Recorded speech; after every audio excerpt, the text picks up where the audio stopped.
శోభాయాత్రకు count down మొదలైంది. వేలాది గణపతులు నిమజ్జనానికి బయలుదేరి వెళ్లబోతున్నాయి. కిలోమీటర్లు సాగే యాత్రతో మరింత అప్రమత్తంగా వ్యవహరించాల్సి ఉంది. భారీ వర్షాలకు రోడ్లు దెబ్బతిన్నాయి. భారీ ఎత్తు జనం కోలాహలంతో సాగే రూట్లలో రోడ్లను అత్యవసరంగా మరమ్మతు చేయాల్సిన అవసరం ఉంది.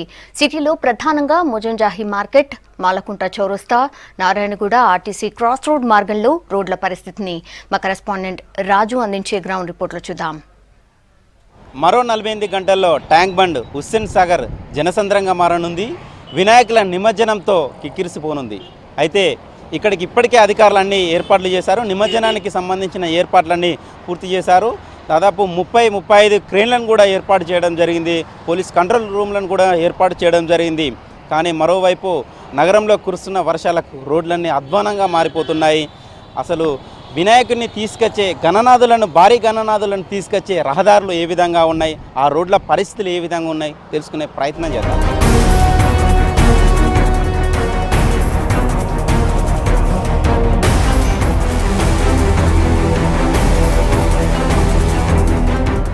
ప్రస్తుతం మనం ఆర్టీసీ క్రాస్ రోడ్ నారాయణగూడ వెళ్ళే దారిలో ఉన్నాము. మరో 48 గంటల్లో ఈ దారి గుండెనే వందల సంఖ్యలో గణనాథులు నిమజ్జనానికి బయలుదేరే అవకాశం ఉంది. ఇప్పటికే అధికారులు అన్ని ఏర్పాట్లు చేయడం జరిగింది. కానీ గత 2 రోజులుగా నగరంలో కురుస్తున్న వర్షాలకు రోడ్లన్నీ పూర్తిగా డ్యామేజ్ అయ్యాయి. అదేవిధంగా మెట్రో వర్క్స్ కూడా ఇక్కడ జరుగుతుండడంతో రోడ్లు కూడా అస్తవ్యస్తంగా మారుతున్న పరిస్థితి కనబడుతుంది. గత వారం రోజుల క్రితమే ప్యాచ్ వర్కులు కూడా చేయడం జరిగింది జిహెచ్ఎంసీ అధికారులు. అయినా 2 రోజుల క్రితం కురిసిన వర్షాలకి ఆ ప్యాచ్ వర్కులు కూడా కంప్లీట్గా చెల్లాచెదరి అయిపోయాయి. మొత్తం కంకరదెల్లిన పరిస్థితి కనబడుతుంది. మామూలుగా పోతున్న వెహికల్స్ 2 వీలర్ కోసం 4 వీలర్ వెహికల్సే ఇక్కడ ట్రాఫిక్ సమస్య ఏర్పడుతుంది. ఇక భారీ గణనాథులు ఇదే దారి గుండా వెళ్తే మరింత ట్రాఫిక్ సమస్య తీవ్రమయ్యే అవకాశం ఉంది. ముషిరాబాద్ కావచ్చు, గాంధీనగర్, పద్మారావు నగర్, నల్లకుంట, అదేవిధంగా దాదాపు సికింద్రాబాద్కు సంబంధించిన కొన్ని పరిసర ప్రాంతాల నుండి కూడా ఇదే దారి గుండా వెళ్తాయి. ఆర్టీసీ క్రాస్ రోడ్ చుట్టుపక్కల ప్రాంతాల నుండి ఉండే గణనాథులు కూడా ఈ ప్రాంతం గుండా ఇదే దారి గుండా నిమజ్జనానికి బయలుదేరే అవకాశం ఉంది. ఇప్పటికే సిటీ పోలీసులు ప్లాన్ కూడా ఏర్పాటు చేయడం జరిగింది. రహదారులను కూడా గుర్తించడం జరిగింది. ఈ దారి గుండా వెళ్ళి RTC cross road, Narayanaguda, Himayat Nagar, Liberty దారి గుండా వెళ్ళి హుస్సేన్ సాగర్లో నిమజ్జనం చేసిన తర్వాత రిటర్న్స్ అయ్యే వెహికల్స్ మళ్ళీ ఇందిరా పార్క్ నుండి అశోక్ నగర్ మీదుగా రిటర్న్ అవుతుంటాయి. కానీ నిమజ్జనానికి భారీ గణనాథులు వెళ్ళే రహదారి ఇది.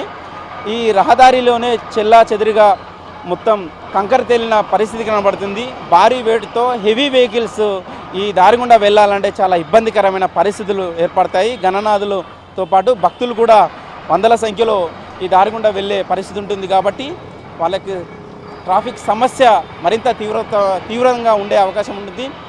గంటల తరబడి ప్రయాణం చేయాల్సిన అవసరం ఉంటుంది. గంటల తరబడి ట్రాఫిక్లో ఇబ్బందులు పడాల్సిన అవసరం ఉంటుంది. ప్రస్తుతం ఇక్కడ పరిస్థితి ఏమంటే మరో ఏరియాలో ఆ పరిస్థితి, అక్కడ రోడ్ల పరిస్థితి ఏ విధంగా ఉంది, అక్కడ సమస్యలు ఏ విధంగా ఉందో తెలుసుకునే ప్రయత్నం చేద్దాం. ప్రస్తుతం మనం మాలకుంట చౌరస్తాలో ఉన్నాము. ఇదే మాలకుంట చౌరస్తా, బేగం బజార్, ధూల్పేట, గోషామహల్, దాంతోపాటు చుట్టుపక్కల ప్రాంతాల నుండి భారీ గణనాథులతో పాటు చిన్న గణనాథులు కూడా వేల సంఖ్యలో గణనాథులు నిమజ్జనానికి ట్యాంక్ బండ్కు చేరుకుంటాయి.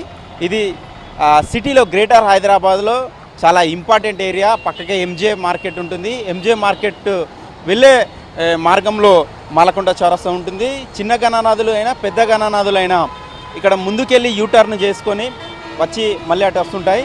కానీ ఇలాంటి ఇంపార్టెంట్ ప్లేస్లోనే రోడ్డు మొత్తం కంప్లీట్గా చిత్తడిగా మారింది. గత 2 రోజులుగా కురుస్తున్న భారీ వర్షానికి రోడ్డు మొత్తం చిత్తడిగా మారింది. సాధారణమైన 2 వీలర్ కావచ్చు 4 వీలర్ వెహికల్స్ వెళ్ళాలన్నా ఇప్పుడు ఇబ్బందిగా ఉంది.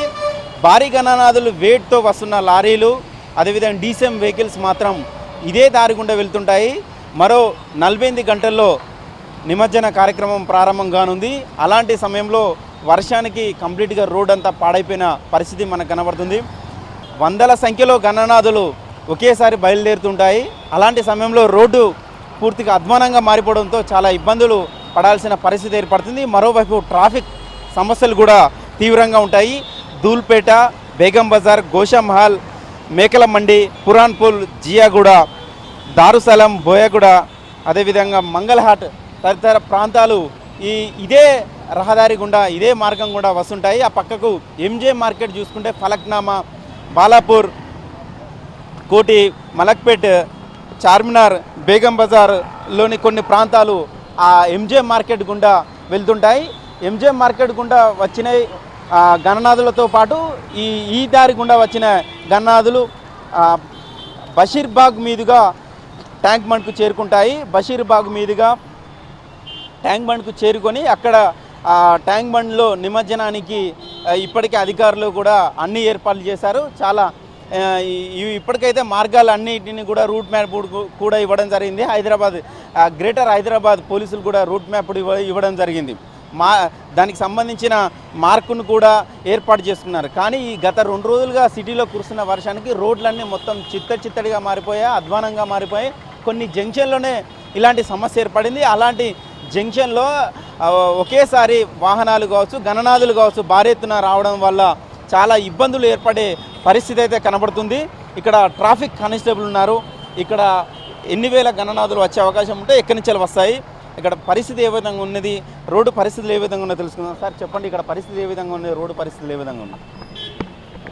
సార్ ఇక్కడ ఈ మాలకొండ చౌరస్తాలో ప్రస్తుతం ఏంటంటే మెటీరియల్ అనేది మామూలుగా ఇక్కడ లారీలు టిప్పర్స్ కూడా వస్తుంటాయి. దానివల్ల ఏంటంటే మేము కూడా టిప్పర్స్ ఆపి ఆ డాంబర్ అనేది వేపిస్తూ ఉంటాం. దీని ప్రాబ్లం ఏంటంటే ఆ మెటీరియల్ అనేది కొంచెం వేసిన మెటీరియల్ కొంచెం మంచిగా చేస్తే రోడ్ అనేది కూడా బాగుంటుంది. మాకు కూడా ట్రాఫిక్ రెగ్యులేషన్ చేయడానికి కూడా బాగుంటుంది. ఇంకోటి గణేష్లు కూడా కొన్ని వేలు రావచ్చు, వందలు కూడా రావచ్చు. ఇప్పుడు మా వర్షం వచ్చినా దాంట్లో ఇంకోటి వాటర్ లాగింగ్ అయినా గుంతలు పడ్డా మా ప్రయత్నం మేము చేస్తూ ఉంటాం. మా పై అధికారులు ఉంటారు, మా ఆఫీసర్లు కూడా ఉంటారు. వాళ్ళ హ్యాండ్ ఓవర్ వాళ్ళు చెప్పినట్టు ఇన్స్ట్రక్షన్ ప్రకారం మేము కూడా డ్యూటీలు అనేది చేస్తూ ఉంటాం అన్నమాట. అది వేసే రోడ్ ఏంటంటే కొంచెం మెటీరియల్ అనేది కొంచెం బాగా చేస్తే రోడ్ అనేది ఖరాబ్ కాకుండా ఉంటుంది. ఈ దారి గుండా ఎక్కడెక్కడ నుండి వినాయకులను తీసుకొచ్చే అవకాశం మా అంటే ఇప్పుడు దారుసలాం, బోయిగూడ కమాన్, ఇంకోటి ఎంజే మార్కెట్, బేగం బజార్, పురణపూలు, మేకల మండి ఇట్లా రావచ్చు. ప్లస్ ఇక్కడికి వెళ్ళి ఎంజే మార్కెట్, ఎస్ఏ బజార్కి వెళ్ళి కూడా రావడం జరుగుతుంది. ముందర కూడా మన ఇక్కడ నుంచి యూటర్న్ చేసుకోవడానికి కూడా దానికి ఆస్కారాలు ఉంటాయి. మా ఆఫీసర్స్ చెప్తారు, దాన్ని బట్టి మేము ఫాలో అయ్యి దాన్ని బట్టి మేము డ్యూటీలు చేయాల్సి వస్తుంది సార్. రోడ్లు డ్యామేజ్ వల్ల ట్రాఫిక్ సమస్యలు మరింత పెరిగే అవకాశం ఏమన్నా ఉందనుకుంటున్నారా? అంటే రోడ్లు బాగుంటే ట్రాఫిక్ అనేది వెళ్ళిపోతుంటుంది. రోడ్లు గుంతలు పడడం వల్ల దానివల్ల కూడా స్లో అయ్యే ఆస్కారాలు ఉంటాయి. కాబట్టి ఇప్పుడు రోడ్లు వేసే వాళ్ళు కూడా కొంచెం ఖరీదైన మెటీరియల్ మంచిగా చేస్తే రోడ్ అనేది బాగుంటుందని కోరుకుంటున్నాం. రేపు కాక ఎల్లుండి వినాయక నిమజ్జనం ఉన్నది కాబట్టి రోడ్ల పరిస్థితి అస్తవ్యస్తంగా ఉంది. ఆ వినాయకులకు ప్లస్ ప్రజలకు ఎన్నో ఇబ్బందులకు గురవుతారు. కాబట్టి ఈ నాయకులు తొందరగా జిఎంసీ జనార్దన్ రెడ్డి గారు, కమిషనర్ గారు మరి ఆ విధంగా చేస్తే మాకు మంచిదే. మొత్తానికి మాలకొండ చౌరస్తానే కావచ్చు, అక్కడ ఎంజీ మార్కెట్ కావచ్చు, వీటితో పాటు నగరంలోనే ప్రధాన రహదారిలో జంక్షన్ల వద్దనే ఇలాంటి సమస్య ఏర్పడింది. జంక్షన్ల వద్ద రోడ్లు డ్యామేజ్ కావడం వల్ల వినాయకుని నిమజ్జనం రోజు మాత్రం ట్రాఫిక్ సమస్య మరింత ఇబ్బందిగా ఉండే అవకాశం ఉంటుంది. అదేవిధంగా ఆ రోజు నిమజ్జనానికి వెళ్ళే భారీ గణనాథుల వల్ల ఆ వెహికల్స్ కూడా డ్యామేజ్ అయ్యే అవకాశం ఉంటుంది. మురాయించిన ఆశ్చర్యపడనవసరం లేదు. పోలీసులు కావచ్చు, అటు భక్తులు కావచ్చు, సామాన్య ప్రజలు కావచ్చు కోరుతున్నారు. మరో 48 గంటల్లో భారీ ఎత్తున వినాయక నిమజ్జనం ఉంటుంది. అప్రమత్తమై జిహెచ్ఎంసీ అధికారులు, ప్రభుత్వం అప్రమత్తమై రోడ్లను పూర్తి చేయాల్సిన అవసరం ఉందని చెప్తున్నారు. వీడియో జర్నలిస్టు సురేష్తో రాజు న్యూస్, హైదరాబాద్.